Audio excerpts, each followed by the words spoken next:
Assalamualaikum warahmatullahi wabarakatuh. Salam sejahtera, salam sehat untuk kita semua.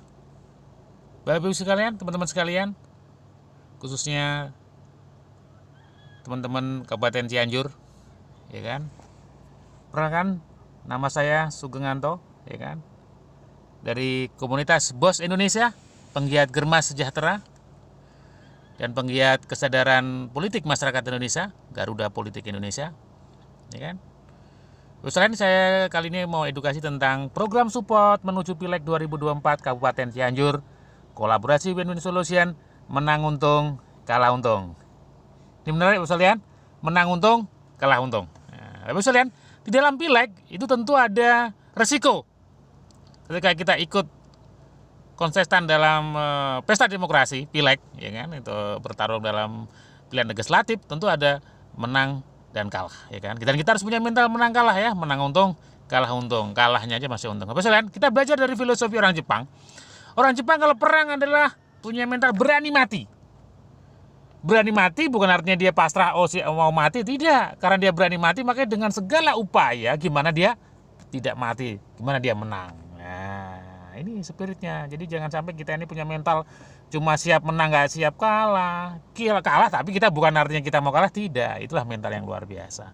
Ya kan? Jadi kalau kita punya mental juga harus mental seorang petarung ya. Jadi kita jangan sampai gara-gara kita tidak mau kalah kita selalu dengan cara-cara yang nggak benar kita untuk bisa dudukkan begitu. Oke, Mas kalau kita bicara menang untung kalah untung cukup menarik, nanti kita akan ikuti, akan bisa lebih detail lagi untuk edukasi ya, atau kita bisa sharing nanti di saat kopdar. Oke, Bapak sekalian, ketika kita bicara pemerintahan Kabupaten Cianjur, tentu kita bicara kabupaten cukup lebar ya di Jawa Barat, ya kan? Ya kan, cukup wilayahnya cukup lebar ya kan, dari utara sampai Samudra Selatan, Samudra Hindia ya itu ya. Dengan 32 kecamatan, dengan 354 desa dan 6 kelurahan, dengan 2.748 RW dan 10.483 RT. Dengan jumlah penduduk ya kan kurang lebih 2,2 juta ya kan. Luar biasa dengan ini data di 2017. Luar biasa ya Kabupaten Cianjur. Oke, misalnya ketika bicara DPR Kabupaten Cianjur, jumlah kursi 50 kursi dengan dibagi oleh 5 daerah pilihan dengan APBD 3,5 triliun ya kan di 2019. Jadi cukup luar biasa ya. Kabupaten Cianjur ya, DPR Kabupaten Cianjur. Nah, Bapak sekalian, ketika kita bicara Pileg, tentu dasarnya adalah Undang-Undang Pemilu ya. Kalau gini ini Pileg 2019, dasar Undang-Undang Nomor 7 tahun 2017 tentang pemilihan umum ya. Ada kurang lebih 5 poin. Sistem pemilu proporsional terbuka, ambang batas pencalonan presiden 25%, parlementer threshold 4%, sistem perhitungan konversi suara senlik murni, kemudian alokasi kursi perdapil 3 sampai 10 kursi. Oke. Kenapa kita harus peduli politik? Nah, ini menarik. Kenapa kita harus peduli politik? Jadi ini ada Bapak Mehmet Erbakan, salah satu tokoh nasional Turki ya. Dia salah satu ada didikannya Ali Adnan Menderes ya kan. Jadi dia seorang akademisi seangkatan Pak Habibie ya, dia insinyur juga. Nah, kenapa dia punya jargon orang Islam yang tidak peduli politik akan dipimpin oleh politikus yang tidak peduli pada Islam, padahal Turki 98% penduduknya muslim. Persentasenya lebih menang daripada Indonesia yang 86%. Karena apa? Di Turki adalah sekuler, memisahkan antara agama dan kekuasaan. Sama ketika kita lapangan, kita ketemu Bapak Ustadz, waduh Pak Sugeng jangan ngomong politik lah, politik itu kotor, kejam dan sebagainya. Saya kira itu belum paham saja, ya kan? Makanya saya edukasi dengan guyonan kadang, Pak Ustadz kalau Islam itu jangankan bicara pemerintahan, bicara politik, bicara perniagaan, ya kan? Hubungan antara masyarakat, kencing aja tuh ada aturannya, ada adabnya di dalam Islam. Jadi kita kalau kita bicara Islam juga harus kafah, nggak boleh sepotong-potong, ya kan? Makanya dari sekarang kita harus mulai peduli politik, ya kan? Kayak marbot aja, boleh nggak marbot itu dibayar oleh operasional oleh negara lewat APBD? Boleh aja ketika yang legislatif ketok palu kan gitu. Tapi ketika yang duduknya nggak peduli sama konstituennya, nah itu yang masalah. Oke, mulai sekarang kita harus peduli dengan politik. Oke, Bapak sekalian, kalau bicara legislatif jadi gini, legislatif adalah lembaga kekuasaan. Sekali lagi, legislatif adalah lembaga kekuasaan, bukan lembaga sosial ya. Nah, ini ini bagian dari trias politika. Jadi politik kita, kekuasaan kita dibagi oleh 3 kekuasaan. Jadi kita mengajarkan trias politika adalah legislatif, eksekutif, yudikatif. Kalau bicara legislatif Indonesia berarti bicara MPR, bicara DPD RI, DPR RI, DPRD provinsi, DPRD kabupaten kota. Dengan fungsi legislatif membuat regulasi undang-undang perda, fungsi penganggaran budgeting dan fungsi kontrol pengawasan. Jadi inilah legislatif. Nah, ada hal-hal penting, ada 8 hal penting di dalam pileg pilihan legislatif.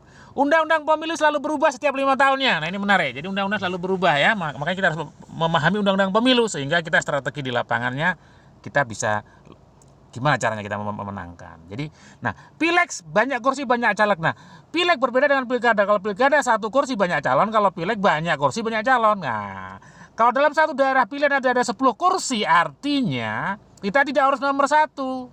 Ya kan, nomor 10 pun dapat kursi. Jadi di dalam pileg kalau dalam satu dapil itu 10 kursi, artinya apa? 90% orang tidak suka dengan kita dan partai kitanya aja kita masih punya kursi, kan gitu loh. Karena kita tidak harus nomor 1, nomor 2, nomor 3, nomor 4, nomor 5, nomor 6, nomor 7, nomor 8, nomor 9, nomor 10 dapat kursi. Benar ya? 98% lebih kursi legislatif adalah jamaah. Nah, ini penting. Jadi misal dalam 1 kursi itu harganya 20.000 ya kan?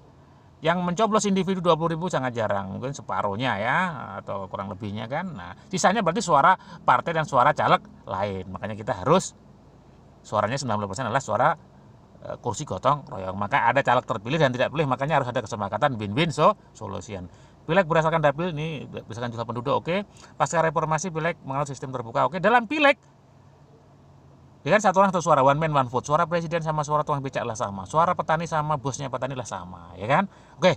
Pileg pasca reformasi adalah banyak caleg baru. Jadi pasca reformasi undang-undang itu kan dia amandemen 4 kali tahun 99, 2000, 2001, 2002 ya. Salah satunya sistem politik kita lah pemilunya sistem terbuka. Oke, misalnya kalau kita bicara Kabupaten Cianjur pileg 2019 maka ada 9 partai yang duduk di dewan ya, dengan tertinggi dengan Partai Gerindra dengan 11 kursi, disusul Golkar 8, Nasdem 6, PKS 5, PDIP 5, PKB 5, Demokrat 5, PAN 3, dan P3 2. Jadi ini kita bicara hasil pileg. Nah, catatan penting di dalam pileg Kabupaten Cianjur adalah apa? Nah ini, kursi terbanyak lagi Gerindra, menggeser suara Demokrat. Jadi pileg 2014 lah Demokrat digeser oleh Gerindra, ya kan. Kemudian nah ini 46% anggota legislatif adalah wajah baru. Nah ini menarik Bapak sekalian, 46%. Jadi hampir 50 legislator yang duduk itu berarti orang baru. Artinya apa Bapak sekalian? Tidak mudah pertahanan untuk bertahan kursinya. Jadi dia sangat dinamis ya. Nah, oke. Harga 1 kursi 24.000 suara ya, DPT 1.665.509, artinya harga 1 kursi ini adalah DPT dengan kehadiran kurang lebih 72%, dibagi dengan jumlah kursi maka lahirlah harga 1 kursi kurang lebih 24.000. Nah, perolehan suara individu tertinggi duduk di kursi legislatif adalah 14.000. Nah, jadi 14.000 menuju 24.000 tentunya suara yang lainnya adalah suara partai dan suara caleg lah lain. Apalagi ini 2.535 dapat kursi, berarti 2.535 menuju 24.000 berarti suara yang hampir 78% adalah suara caleg lain dan suara partai. Makanya harus ada kesepakatan win-win solution. Jadi kita ini jangan sampai kita ini kadang-kadang ngomongnya Pancasila tapi kita musyawarah mufakat keadilan sosial persatuannya kurang, ya kan? Kita harus musyawarahkan gimana nih, ya kan? Nah, jadi duduk dewan ini ingat 90% kursi adalah jamaah ya. Oke. Bicara Demokrat 5 kursi jadi dari 11 kursi. Wow, turun. Luar biasa ini ya. Nasdem Nasional Demokrat 6 kursi dari 1 kursi. Wow, ini meloncat tinggi ya. Nah, partai baru tidak dapat kursi ya kalau di Cianjur ya. Tapi inilah ini menarik, jadi sangat dinamis ya. Jadi kalau kita bicara pileg Kabupaten Cianjur cukup dinamis. Oke, lanjut. Nah, kalau kita bicara menuju pileg 2024 Kabupaten Cianjur, kalau undang-undang masih digodok ya, undang-undangnya masih digodok oleh Dewan DPR RI ya kan. Tentu kurang lebih di 2024 lah seperti ini, sistem pemilu adalah proporsional tetap terbuka, kemudian jumlah kursi legislatif 50 kursi, daerah pemilihan dapil kurang lebih 5 dapil, sistem pemilihan one man vote sama banyak caleg baru ikut berpartisipasi. Nah, pemilihan Kabupaten Cianjur lah homogen. Jadi homogen itu cenderung apa saya status dominannya menengah ke bawah. Jadi justru nanti harus strategi. Nah, persaingan semakin ketat, strategi 3M harus lebih awal dan terukur. Nah, ini menarik nanti 3M. Tapi selain dalam politik, Bapak Ibu mungkin udah paham 3M. M pertama adalah mapping. Jadi mapping itu sangat penting ya, mapping suara, mapping wilayah dan sebagainya. Kemudian yang kedua adalah monitoring. Monitoring adalah yang energi paling besar, monitoring dan maintenance. Kemudian M ketiga adalah mobilizing, gimana mengkonversi yang dimonitor menjadi dimobilisasi menjadi suara. Ya kan? Nah, nanti kita bicara kerjasama tentang banyak bicara 3M. Oke, lanjut. Bapak sekalian, ketika kita bicara pileg, targetnya suara, bukan masa. Kalau masa kita kumpulkan orang, ya kan, datangkan artis, suruh datang ngomong pilih A, pilih B, partai A, partai B akan dukung, tapi belum tentu jadi suara. Karena kita suara, tentu siapa pemilih kita dan kebutuhannya harus kita pahami, ya. Sekali lagi, hukum yang dipakai untuk membangun suara yang besar adalah ingat hukum memberi dan menerima. Jadi jangan pernah berharap menerima kalau belum pernah memberi. Jadi ini hukum alam, ya. Oke, Bapak sekalian. Nah, sebelum dipilih, makanya ada 4 tahapan untuk dipilih. Jadi ada 4 tahapan: dikenal, diterima, disenangi, dipercaya, dipilih. Jadi sebelum dipilih ini ada tahapannya. Jadi kalau kita besar-besar spanduk, brosur di mana-mana cuma dikenal. Kalau lawan politik kita sudah mulai masuk tahap 2, 3, dan 4, ya dikenal saja tidak cukup. Tapi lawan politiknya diam saja, dikenal, kita bisa dipilih kan. Jadi kita harus sangat jeli kan. 4 tahapan untuk dipilih ini sangat penting ya. Nanti kita bicara edukasi lebih detail tentang 4D ini kan. Jadi inilah tahapan yang harus dipahami. Oke, lanjut. Nah, karakter memilih. Bapak sekalian, ternyata memilih karena potensi 7%, saudara golongan organisasi 7% total 35%. Nah, 65% faktor memilih terbesar karena balas budi. Jadi 65% balas budi. Nah, balas budi itu ada 2. Balas budi jangka pendek atau disebut dengan serangan fajar, dan budi jangka panjang disebut dengan rencana terukur. Nah, nanti kita bicarakan jangka panjang bukan jangka pendek. Kan cuma serangan fajar pakai duit ini juga gambling juga. Ya kan, duit keluar belum tentu menang, ya kan. Nah, kita jangka panjang. Bapak Ibu sebagai inspirasi, bahwasanya ada sebenarnya tokoh yang berangkat dari Jabar 6 itu kota Depok, kota Bekasi, ya, beliau luar biasa. 2009 jadi, 2014 jadi, 2019 jadi.